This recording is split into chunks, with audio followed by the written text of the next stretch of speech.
PM किसानचा हप्ता आणि नमो शेतकरी महासन्मान निधी योजनेच्या हप्त्याचं नेमकं कधीपर्यंत वितरित होणार आहे? चला तर नमो शेतकरी 2 हप्ते एकत्रित येणार का आणि पीएम किसानचा हप्ता कधी येणार, नमोचे दोन्ही हप्ते एकत्रच येणार का, याबद्दल आपल्याला सविस्तर जाणून घेऊया. नेमकी याची तारीख आलेली आहे का, GR आलेला आहे का आणि कधीपर्यंत वितरित होणार आहे? शेतकरी याच्यासाठी वाट बघत आहे.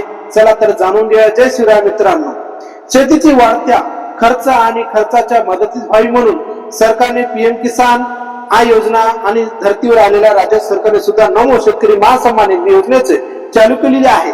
नमो शेतकरी महासन्मान निधी योजनेचे आतापर्यंत 8 हप्ते मिळाले आहेत आणि 9वा आणि 10वा हप्त्यापर्यंत मिळायला गरजेचे होते. मात्र हे दोन्ही हप्ते रखडले आहेत. आता नेमकं कधी मिळणार आहे याचं कारण आपल्याला स्वतः मुख्यमंत्री काय सभागृहात सांगितले आहे. तुम्हाला हे नेमकं ऐकताच म्हणून जसा योजनेचा उद्देश त्याप्रमाणे पीएम किसान योजनेचे पैसे वेळेवर मिळतात, मात्र नमो शेतकरी महासन्मान निधी योजनेचे वेळेवर पैसे मिळत नाही. तर तुम्ही याबद्दल आपल्याला जाणून घ्यायचं आहे की नेमके कशामुळे मिळत नाही. पीएम किसानचे रेग्युलर हप्ता मिळत आहे, ती केंद्र शासनाची योजना आहे.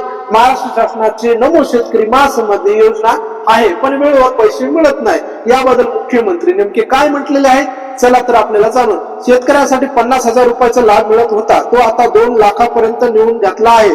आता नियमित कर्जदार शेतकरी होते, त्यांना 2026 आणि 27 रक्कम भरली आहे, बंद रक्कम होते, त्यामुळे त्यांना 50,000 रुपयाचे लाभ न होता 8 आता काढून टाकली. म्हणजे त्यामुळे शेतकऱ्याला चांगला एक समाधान मिळणार आहे. मात्र पुन्हा एकदा महत्वाचा मुद्दा आहे की नमो शेतकऱ्याचे हप्ते सुद्धा शेतकरीची वाट पाहत आहेत. हे हप्ते वेळेवर येणे गरजेचे आहे, मात्र हे कधी वेळेवर मिळत नाही सुद्धा. काय कारण आहे हे सुद्धा काल स्वतः मुख्यमंत्री सभागृहात सांगितले.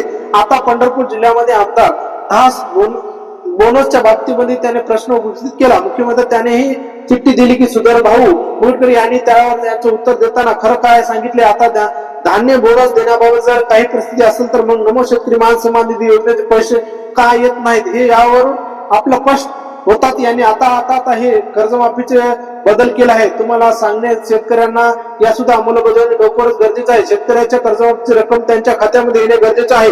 नियमित कर्जदारांना सुद्धा लाभ मिळण्याचं लवकरात लवकर गरजेचं आहे. आता ह्या मुख्यमंत्री म्हणाले की एकदा ऐकून घ्या. सुधीर मुनगे भाऊने धान्याच्या बोनस संदर्भात चिठ्ठी पाठवली आहे. सुधीर भाऊ यांनी आपल्या धान्याचा काय आहे आणि या वेगवेगळ्या निर्णयाचा आहे ती प्लॅन फ्लॅश होणे आणि प्रॉब्लेम कर्जमाफी आहे का, नंतर तुमच्या चर्चा आहे या संदर्भात एवढंच सांगितलं आहे की या संदर्भात आपण सरकारने आपल्या नाकारले नाहीत. आता हे खरं कारण मुख्यमंत्र्यांनी सांगितलं. यावरून आता स्पष्ट होते की नमो शेतकरी महासन्मान योजनेचे हप्तेही मिळत नाहीत.